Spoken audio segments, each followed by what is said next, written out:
디모데후서 3장 12절에서 15절의 말씀을 가지고 구원에 이르기까지라는 제목으로 하나님의 말씀을 같이 묵상합니다. 초대교회가 로마에 많은 박해를 받을 때 기독교인들은 믿음을 지키기 위하여서 카타콤으로 들어갔습니다.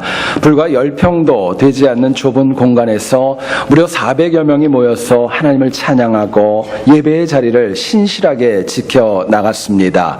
당시 역사를 보면 카타콤의 그 길이를 보니까 무려 560km나 되었다고 합니다. 참고로 한국에서 서울부터 부산까지의 거리가 450km입니다. 그 거리보다도 많은 거리에 카타콤이 곳곳에 퍼져 있었던 것입니다. 하지만 너무나도 환경이 열악하고 또 좋지 않은 가운데 있었기 때문에 만약에 전염병이 돌게 되면은 많은 사람들이 속수무책으로 사망할 수밖에 없었고, 그래서 지금까지 카타콤에서 발굴되어진 그 유골을 보면 무려 1,400만 개가 넘을 정도로 많은 인원이 그 땅에서 하나님 나라에 갔다고 합니다. 하지만 교회 역사를 보면 313년에 컨스탄티누스 대제가 밀라노 칙령을 통하여 교회의 박해를 종식시키게 됩니다. 참 교회의 박해는 종식되어졌고 믿음의 자유는 주어지게 되었지만 믿음이 너무나도 형식적으로 되어지면서 많은 신앙인들이 다시금 카타콤으로 들어가게 되었고 신실한 믿음을 추구하는 모습이 다시 발생하게 되었던 것입니다. 여기에 많은 사학자들은 당시의 사회 상황을 이렇게 얘기를 합니다. 당시에는 두 개의 도시가 있었다.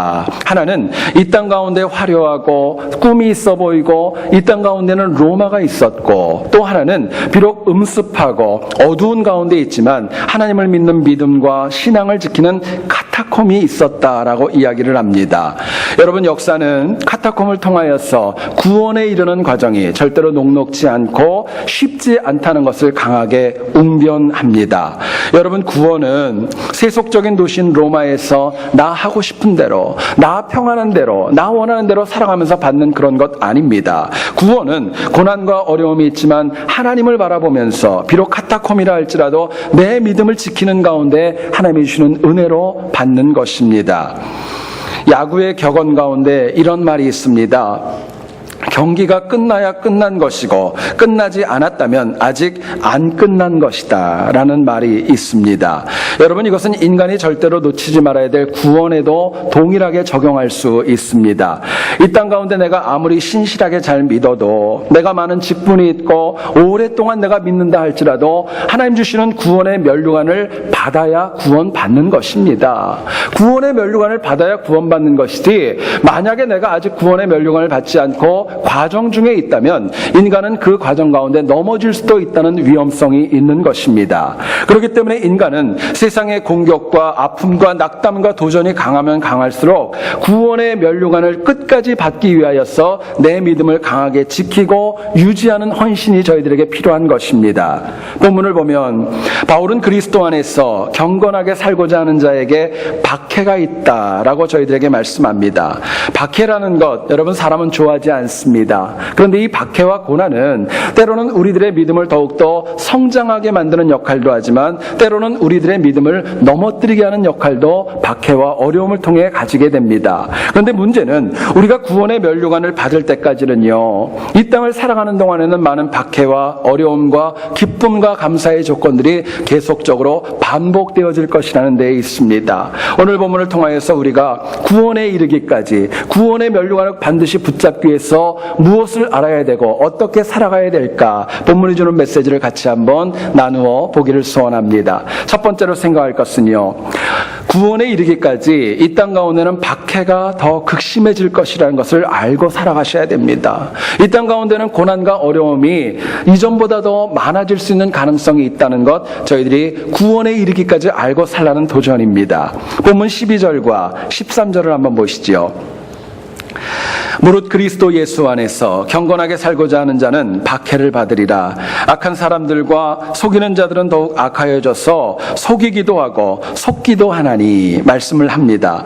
여러분, 여기서 이 박해를 받으리라 라는 말에 좀 주목하셔야 돼요. 이 단어는 헬라어 원어를 보게 되면은 과거형이나 현재형이 아닙니다. 미래형입니다. 미래형으로 되어져 있어요. 바울은 얘기하는 것입니다. 하나님의 은혜 가운데 경건하게 살고자 하는 자에게는 미래의 악한 영을 통한 박해와 어려움이 있을 수밖에 없다는 것을 강조합니다. 또 13절을 한번 보시지요. 그 가운데 이런 단어가 나옵니다. 더욱 악하여져서라고 저희들에게 말씀합니다. 바울이 사역했던 시대, 디모데가 사역했던 그 시대도 역시 박해와 속임수가 있었지만 앞으로는 더 심각해질 것이라는 것을 바울은 예견하고 경고하고 있는 것입니다. 여러분, 사람은 누구나가 다 박해받는 거, 고난받는 거, 어려움에 빠지는 거 좋아하지 않습니다. 그럼에도 불구하고 우리 인생에는 내가 생각지 않게 나에게 다가오는 박해와 어려움들이 얼마나 많이 있는지 모릅니다. 미국의 유명한 그런 신학자 가운데 스탠리 존스라는 분이 그런 얘기를 합니다. 오늘날 기독교인들이 당하는 박해와 고난을 9가지로 구분하여 저희들에게 말씀합니다. 일부를 설명하면 이렇습니다. 전쟁을 포함한 사회 전체에서 오는 고통과 박해가 있다고 합니다. 내 뜻과는 의지하고 상관없어요. 전쟁이 있음으로 인하여 당하는 어려움이 있고요. 두 번째로는 자연재해를 통한 고통과 박해가 있습니다. 지진이 있고 풍랑이 있고 태풍이 있고 이런 것으로 인한 어려움이 있고, 또 우리 인생에서 발생하는 내 개인적인 질고와 또 환난을 통한 어려움도 있다는 것입니다. 질병이 있다는 것이죠. 그 외에도 경제적인 박해가 있고 정치적인 박해가 있고 가정의 불화로 인한 어려움과 난관도 있을 수 있습니다. 뿐만 아니라 교회 내에서 성도들과의 관계가 불편함으로 인하여서 내가 당하는 박해와 어려움도 존재한다고 스탠리 존스는 이야기합니다. 여러분, 이처럼 인간이 당하는 고통과 박해는 참으로 다양하고 천차만별로 우리들의 삶 가운데 다가오는 것입니다. 자, 그렇다면 우리가 구원에 이르기까지 박해가 더 극심해질수록 과연 어떻게 해야 될까요? 구원에 이르기까지 박해는 많아진다고 얘기하는데 우리가 어떻게 해야 이것을 승리하고 구원의 면류관을 놓치지 않겠습니까? 본문은 저희들에게 이렇게 도전합니다. 우리가 예수 그리스도 안에서 더 경건해지라고, 주님 주시는 은혜 가운데 더 경건해질 때에 비로소 우리가 박해를 이길 수 있고 구원에 이를 수 있다고 말씀합니다. 오늘 본문 가운데 14절부터 15절 상반절을 제가 읽습니다. 그러나 너는 배우고 확신한 일에 거하라. 너는 내가 누구에게서 배운 것을 알며 또 어려서부터 성경을 알았나니 말씀합니다. 여러분, 당시 바울, 에베소 교회를 목회하는 디모데도 역시 믿는 자의 구원을 가로막는 박해가 적지 않다는 것 모르지 않았습니다. 그런데 이것들을, 이 박해와 어려움을 이길 수 있는 방법이 있다고 바울은 이야기합니다. 과거에 배우고 확신한 일에 더욱더 굳건하게 거하는 것입니다. 내가 하나님 앞에 받았던 은혜, 체험, 간증, 그 위에 내가 더욱더 굳건하게 쓰는 것이고요. 또 성경을 더 알아가는 것이라고 저희들에게 도전하고 말씀합니다. 여러분, 세상의 공격과 박해에 가장 근본적인 영적인 무기인 경건을 더욱더 굳게 붙잡으라는 바울의 권면인 것입니다. 생각해 보시지요. 박해와 고난은 나의 과오와 허물로 발생할 수도 있습니다. 또 어떤 경우에는 나하고 전혀 관련 없이 그냥 외적으로 나에게 주어지는 박해도 있습니다. 그런데 나 때문에 발생하는 고난은 내가 좀 고치고 내가 개선하고 되돌리면은 이거는 문제가 해결될 수 있는 것입니다. 그러나 역으로 외적에서 나하고 전혀 무관하게 발생하는 많은 박해에 관해서는 내가 인간적인 힘으로 쉽게 해결할 수가 없는 어려움이 있는 거예요. 결국 우리에게 있는 박해가 우리의 삶을 쉽지 않게 합니다. 고난이 우리의 삶을 쉽지 않게 해요. 그렇기 때문에 그 고난을 이기려면은 다른 무엇보다도, 어떤 인간적인 그 무엇보다도 하나님을 굳게 붙잡는 경건이 필요하다는 것입니다. 더 경건을 붙잡으라는 거예요. 우리가 하나님을 향한 경건함이 더 깊어지면 깊어질수록 나를 힘들게 하는 고난과 어려움은 미래를 향하여 더 성장할 수 있고 발전할 수 있는 영적 도약판이 될 수 있기 때문에 그렇습니다. 이 시간에 제가 여러분들에게 질문해 보기를 원합니다. 한번 스스로에게 물어보시고 답변해 보세요. 여러분들은요, 지금까지 신앙생활을 하면서 이 악한 세상에서 신앙생활을 하면서 더 경건하게 하나님을 믿으려고 하는 가운데 박해를 당한 적이 있으십니까? 지금보다 더 하나님을 사랑하고 더 헌신하고 더 많이 주님 앞에 충성하려는 가운데 생각지 않게 당하는 박해와 어려움이 여러분 체험하신 적이 있느냐는 거예요. 만약에 지금까지 내가 신앙생활을 오랫동안 했는데 아무런 박해도 없고 아무런 걸림돌도 없고 그냥 지나왔다면요, 사실은 감사한 것이 아니라 그 신앙에 문제가 있다고 저희들에게 오늘 본문은 이야기합니다. 이유가 있다면요, 성경은 경건하게 살려는 자에게는 분명히 박해가 있을 것이라고 말씀하기 때문에 그렇습니다. 다니엘, 참으로 신실했던 영혼이었습니다. 누구도 다니엘을 고발할 근거를 찾지 못했지요. 그런데 이 다니엘의 예루살렘을 향해 하루에 3번 기도하는 것, 이것만이 오직 대적자들이 잡을 수 있는 트집거리였습니다. 신하들은 다리오 왕에게 청하지요. 30일 동안에 왕 외에는 누구에게도 절하지 못하게 해주십시오. 칙령을 발표해달라고 요청을 하게 됩니다. 마침내 이 다니엘은요, 하나님을 믿는 믿음과 경건 때문에 결국에는 사자 굴에 들어가게 됩니다. 생각해 보시면은요, 당시의 그 고대 시대에 많은 사자들이 있는 곳에 사람을 넣는다는 것은요, 그 사람을 살리려는 의도 아닙니다. 죽음으로 심판하려는 의도가 있었던 겁니다. 그런데 성경을 보니까요, 하나님께서는 박해보다도, 다니엘을 향한 박해와 고난보다도 다니엘의 경건함이 더 깊었기 때문에 하나님께서 사자의 입을 봉했다고 이야기합니다. 그러나 경건이 없었던 다니엘을 대적했던 많은 영혼들은요, 그 사자굴에 들어가서 결국에는 다니엘을 심판하려 했던 그 방법대로 하나님의 심판을 받는 것을 저희들에게 말씀합니다. 여러분, 다니엘이 왜 승리했을까요? 총리이기 때문에, 권력이 있고 힘이 있고 사람들과의 라비를 통하여서 그렇게 된 거 아닙니다. 다니엘의 승리는요, 박해보다도 더 컸던 경건함이 이유였던 겁니다. 더 경건하니까 하나님이 그 영혼을 힘있게 쓰셨던 거예요. 여러분, 더 큰 경건으로 박해를 이기고 구원을 이기려는 소망은 우리 모두에게 있습니다. 구원에 이르기를 원치 않는 분이 어디 있겠어요? 근데 이거 원하면은요, 우리가 꼭 필요한 것이 있습니다. 신앙인이 반드시 지켜야 될 믿음의 자리를 지키는 겁니다. 경건은 다른 거 아닙니다. 내가 지켜야 될 믿음의 자리를 지키는 거예요. 경건은 내가 선호하는 자리, 세상의 물질, 권력이 기뻐하는 자리를 지키는 거 아닙니다. 오히려 경건은 하나님께서 기뻐하시고 하나님 나라의 확장을 위하고 하나님의 몸된 교회에 무엇이 덕이 될까, 그 자리에 쓰는 것이 하나님께서 저희들에게 경건이라고 말씀하시는 겁니다. 여러분, 그렇기 때문에 죄인인 인간이 경건의 자리에 쓴다는 거 얼마나 어렵고 쉽지 않은 문제인지 모릅니다. 그렇기 때문에 너무나도 많은 신앙인들조차도 하나님 기뻐하시는 경건보다는요, 세상의 물질과 권력과 또 사람들의 모임에 찾아갈 수밖에 없는 것이 인간의 약함인 것입니다. 어떤 노인정에서 어르신들을 모시고 댄스 파티가 열렸다고 합니다. 근데 많은 할아버지들 가운데 한 분이 굉장히 키도 크지 않았고 아마 인물도 좋지 않았던 것 같아요. 옷도 초췌하게 입으신 할아버지 한 분이 있었는데 아무도 그분을 찾아가가지고 파트너가 되어주지 않았던 것입니다. 다들 흥겹게 춤을 추고 같이 이렇게 놀고 있는데 한 정말 인물이 참 고운 할머니 한 분이 그 할아버지가 좀 안 됐다는 마음이 들어가서 기꺼이 가서 파트너가 되어 주셨던 겁니다. 파티가 끝난 다음에 이 할아버지가 그 할머니가 너무너무 고마웠습니다. 그래서 주머니에서 뭔가 선물을 꺼내가지고 사례를 표하면서 선물을 드렸어요. 할머니가 그것을 안 받겠다고 극구 사용을 하다가 너무 강권하니까 결국은 받아가지고 집에 와서 열어봤습니다. 근데 놀라운 것은요, 열어보니까 그 안에 뭐가 있었냐면은 순금으로 만들어 놓은 값비싼 목걸이가 있었다는 거예요. 얼마나 놀랐겠습니까? 근데 문제는요, 이 일이 있고 나서 그 노인정에서 댄스 파티가 있다고 하면은요, 완전히 문화가 이제는 완전히 바뀌어졌다고 합니다. 이제는 뭐 잘 차려입고 잘생긴 할아버지 거들떠보지도 않았대요. 초췌하고 어려워 보이는 분이 있으면 일부러 찾아가가지고 손잡고 같이 춤을 추려는 그런 새로운 문화가 생겼다는 이야기입니다.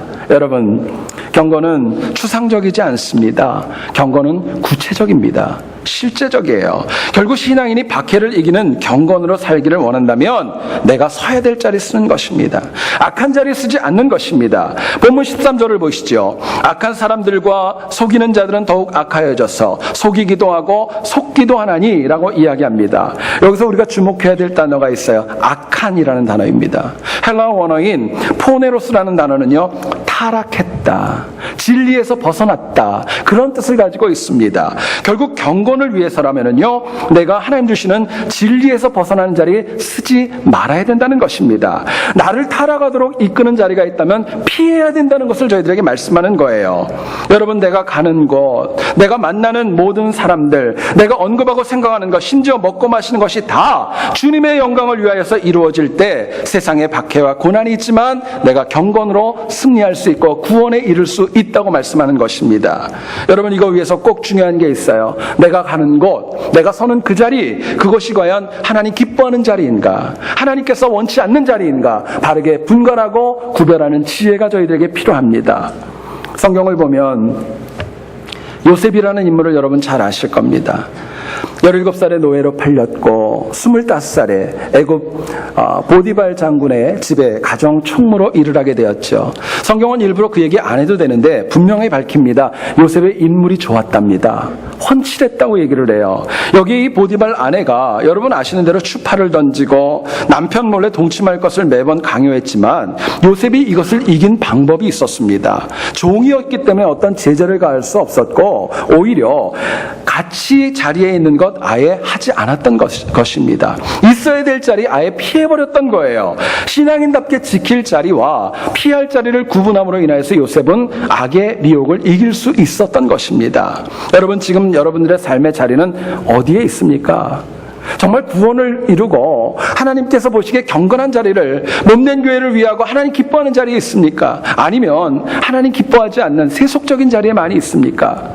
사람은 연약하고 부족해서 내가 서 있는 자리에 영향을 안 받을 수가 없는 겁니다. 다 받을 수밖에 없어요. 근데 더 경건하기를 원한다면 항상 하나님께서 기뻐하는 자리를 고수하고 지키는 지혜가 저희들에게 필요한 것입니다.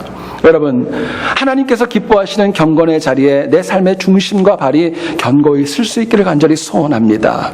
한 주간 동안에도요, 내가 정말 지켜야 될 자리, 하나님 기뻐하는 자리와 하나님 원치 않는 자리가 무엇인지를 바르게 구분하는 지혜가 있어야 됩니다. 그래서 그 은혜를 가지고 비록 세상이 악해도 날마다 더욱더 경건해짐으로 인하여서 구원에 이르는 승리가 있기를 주님의 이름으로 축원드립니다. 두 번째로 생각할 것은요, 구원에 이르기까지 우리의 믿음이 더 깊어지셔야 돼요. 우리 믿음이 더 깊어져야 하나님 주시는 구원의 면류관 절대로 놓치지 않는 것입니다. 15절을 보시죠. 또 어려서부터 성경을 알았나니 성경은 능히 너로 하여금 그리스도 예수 안에 있는 믿음으로 말미암아 구원에 이르는 지혜가 있게 하느니라 말씀을 합니다. 바울은요, 디모데라는 영혼에 대해서 잘 알았습니다.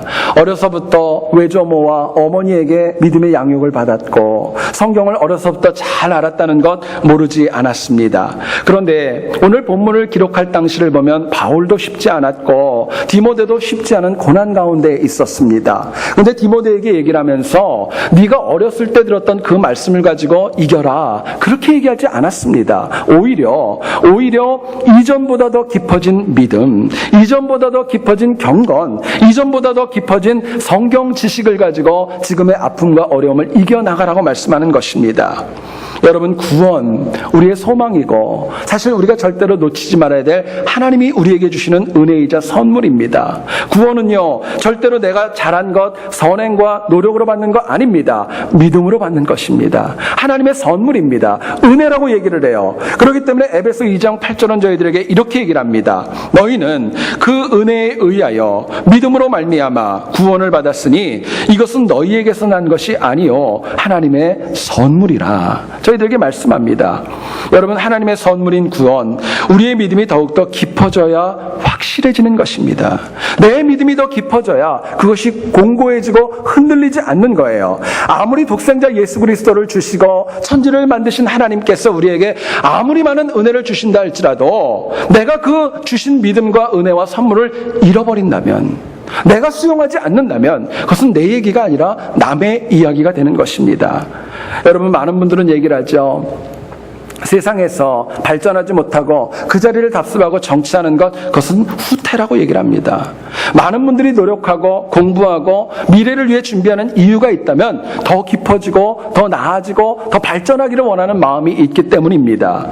그래서 세상적인 성공을 이루기 위해서 또 이미 이루어진 성공을 지키기 위하여서 많은 분들은 더 깊어지려고 노력하며 살아갑니다. 그런데 하나님이 주신 구원은 우리 믿음이 깊어지기 위하여 노력할 때, 내가 내 믿음을 더욱더 깊게 하고 하나님을 더 신뢰하려고 노력할 때 그때도 굳어지는 거예요. 구원에 대한 면류관을 놓치지 않는 것입니다.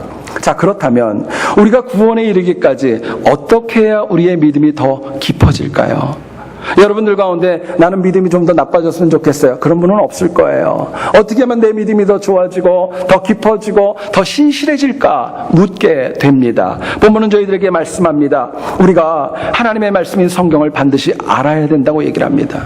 성경을 아는 지식, 하나님의 말씀을 알고자 하는 열정이 있을 때 우리의 믿음이 더욱더 깊어질 수 있다고 말씀합니다. 15절을 다시 한번 여러분 보세요. 또 어려서부터 성경을 알았나니 성경은 능히 너로 하여금 그리스도 예수 안에 있는 믿음으로 말미암아 구원에 이르는 지혜가 있게 하느니라 말씀합니다. 여러분 여기서 알았나니 이 표현에 좀 주목하셔야 돼요. 헬라어 원어인 기노스코라는 동사는요, 체험적으로 아는 것입니다. 구체적으로 아는 거예요. 실제적으로 아는 것을 얘기를 할 때 기노스코라고 이야기합니다. 여러분 한번 생각해 보세요. 하나님께서 구원의 면류관을 주시는데 하나님 말씀에 관하여 피상적으로 아는 영혼에게 구원을 주시겠습니까? 인간은 속을지 모르겠지만 하나님은 속는 거 아닙니다. 하나님 앞에 정말 그 말씀이 내 것이 되고 정말 진심 어린 내 고백과 하나님의 말씀을 내 것으로 받아들일 때 구원이 가능한 것입니다. 요한복음을 보면은요, 사도 요한은 첫 장 첫 절에서 이렇게 얘기를 합니다. 태초에 말씀이 계시니라. 이 말씀이 하나님과 함께 계셨으니 이 말씀은 곧 하나님이시니라 이야기합니다. 여러분, 성경은요, 하나님 말씀은요, 단순히 이렇게 책으로만 얘기하는 거 아닙니다. 책만이 하나님 말씀 아니래요. 성경은요, 하나님이 말씀이라고 얘기를 합니다. 성경이 곧 하나님이라고 저희들에게 분명하게 말씀해주고 있는 것입니다. 그럼에도 불구하고 너무나도 많은 사람들이 성경과 하나님을 외면하고 살아가는 것을 참 많이 봅니다. 여러분, 물론 사람이 뭔가를 안다는 것은 쉬운 거 아닙니다. 공부도 필요하고 훈련도 필요하고 시간도 필요해요. 모든 것을 다 알 수 없지만 그래도 하나님의 말씀만큼은 내가 알아야 되고 알고자 하는 헌신이 저희들에게 필요한 것입니다. 어떤 목사님께서 한 교회에 초청을 받아가지고요, 설교를 하기 위해서 가게 되셨습니다. 저녁 때가 되어가지고 이렇게 어스름하게 어두워져가지고 처음 가는 곳이기 때문에 길을 찾아도 교회가 잘 보이지가 않았습니다. 다행히 운전을 하고 가다가 어떤 할아버지가 지나가시더랍니다. 그래서 그 할아버지에게 물어봤어요. 어르신, 여기에 무슨 교회가 어디에 있습니까? 여쭤봤더니요, 할아버지가 굉장히 퉁명스럽게 얘기하더랍니다. 뒤에 있잖아. 정말 뒤를 보니까 자기가 찾던 교회 건물이 보이고 교회가 있더랍니다. 그래서 이 목사님이 너무 기쁘고 또 감사해서 할아버지에게 그렇게 얘기를 했답니다. 할아버지, 오늘 밤 제가 이 교회에서 천국 가는 길에 가는 방법을 제가 알려드릴 거예요. 오늘 꼭 밤에 집회에 오세요 하고 초청을 했답니다. 그러자 이 어르신께서 퉁명스럽게 한마디 하고 그냥 지나가더래요. 뭐라고 그랬냐면요, 아니, 뒤에 있는 교회도 모르는데 천국 가는 길을 어떻게 알아? 뒤에 있는 교회도 모르는데 천국 가는 길을 어떻게 알아? 그리고 한마디 하면서 그냥 쓱 가버리시더래요. 여러분, 물론 사람이 이 땅을 살 때 몰라도 되는 거 참 많이 있어요. 어떤 것은 사실은 몰라도 됩니다. 몰라야 악이 될 때도 있는 거예요. 그러나 전문화된 현대사회에서 뭔가를 대충 아는 것은요, 사실은 아는 것이라고 말할 수 없는 겁니다. 그런데 신앙인이라면, 하나님의 백성이라면, 하나님을 믿는 사람이라면요, 하나님의 말씀을 바로 알고 살아가야 됩니다. 여러분, 말씀은요, 그냥 내 마음에 새겨지는 거 아니에요. 내가 교회 오래 다녔다고 그 말씀이 내 마음에 어떤 컴퓨터에 칩을 넣듯이 그렇게 되는 거 아닙니다. 내가 사모하는 만큼, 내가 간절히 듣는 만큼, 내가 하나님 말씀 앞에 얼마나 엎드리고 겸손하고 겸비한가, 그 정도에 따라서 하나님의 말씀이 나에게 새겨지는 것입니다. 알아지는 거예요. 결국 부족한 인간이 하나님의 말씀을요, 아무리 사모한다 할지라도 다 할 수 없다는 거 여러분 아실 겁니다. 실제로 2000년이 넘도록 너무나도 많은 신학자들이 하나님의 말씀이 무엇인가 그걸 정의하기 위해서 노력하고 또 노력했습니다. 그런데 어느 누구도 온전한 정의를 주는 신학자는 없습니다. 이유가 있어요. 하나님의 말씀은 인간의 지식으로, 인간의 경륜으로, 문화와 상식으로 표현되어질 수 없기 때문에 그렇습니다. 여러분, 말씀은요, 잘 들어보시죠. 하나님의 말씀은요, 인간이 분석하고 평가하는 거 아닙니다. 하나님의 말씀은요, 받는 것입니다. 하나님의 말씀은 순종하는 것입니다. 내가 평가하고 분석하는 것은요, 그건 하나님 기뻐하는 거 아닙니다. 하나님께서 나에게 주시는 것은요, 필요하기 때문에 주시는 거예요. 그렇기 때문에 인간이 부족하고 연약한 죄인이기 때문에 한평생 하나님 나라에 가는 그날까지 말씀을 배우고 또 배우는 열정과 헌신이 저희들에게 필요한 것입니다. 성경을 보면 출애굽 세대가 나오죠. 역사상 어느 누구도 체험하지 못했었던 많은 영적인 체험을 하였던 세대입니다. 애굽 땅에서 400년 동안이나 종살이를 하다가 이제는 가나안 땅을 향해 나가는데 누구도 체험하지 못했던 하나님의 살아계심, 10가지의 재앙을 체험합니다. 홍해바다가 건너는 거, 갈라지고 그 많은 것들을 체험합니다. 반석에서 물이 납니다. 뿐만 아니라 더 나아가서는 누구도 먹어보지 못했었던 하나님 주시는 만나도 먹게 됩니다. 밤이면 낮이면 구름 기둥과 불 기둥이 그 영혼들을 보호하시고 안위하십니다. 여러분, 근데 참 놀라운 것은요, 이렇게 많은 것들을 체험했음에도 불구하고 출애굽 1세대는요 어렵고 힘든 일이 있을 때마다 애굽으로 돌아가겠다고 얘기를 해요. 옛날로 돌아가겠다고 얘기를 합니다. 왜 그랬을까요? 많은 이유가 있지만은요, 여러분, 출애굽 1세대들은요 오늘 우리가 가지고 있는 이 성경과 같이 성문화되어져 있고 종이로 되어져 있는 율법을 가지고 있지 못했습니다. 그들은 하나님에 관하여 들었지만 그냥 귀로 들었고 입으로 전해지는 구전으로 하나님의 말씀을 들었고 하나님에 관하여 들었던 것입니다. 단도직입적으로 얘기하시면은요, 배우지 못했다는 거예요. 하나님의 말씀에 관하여 배울 기회가 없었던 거예요. 그러나 모세를 통해 말씀을 배우고 성장했던 세컨 제너레이션들, 가나안 정복이라는 엄청난 전쟁 앞에서도 전혀 주눅들지 않습니다. 요동하지도 않습니다. 흔들리지 않아요. 당당하게 전진해 나가면서 하나님 주신 땅을 향해 나아가는 것입니다.